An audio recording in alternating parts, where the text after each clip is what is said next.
Hey everybody! I'm here today to show you how to reset a Samsung French door fridge filter light.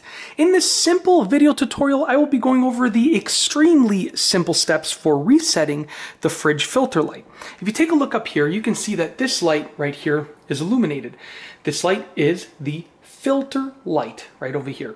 So what you want to do is, if you want to reset that filter light, obviously you want to change the fridge filter because that tells you when you should be changing it. But then when you want to reset it, if you look over here, it says for a filter change, hold down for 3 seconds. So we're going to hold this button right here, which is the fridge button, and the power cool button together for 3 seconds. So I'm going to place the camera down. We're going to hold both of these down together, just like that.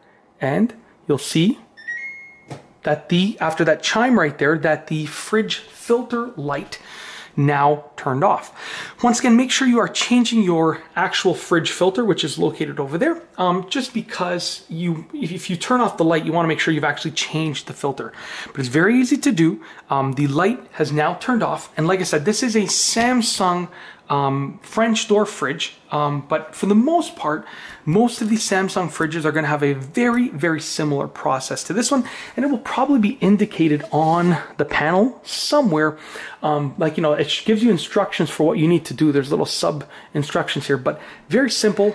To reset the filter light, you just want to hold down those two buttons, and then as you saw right there, the filter light is now reset. It will now start timing it again as to when it's going to reappear. And that's it. If you like this video, please be sure to give it a thumbs up.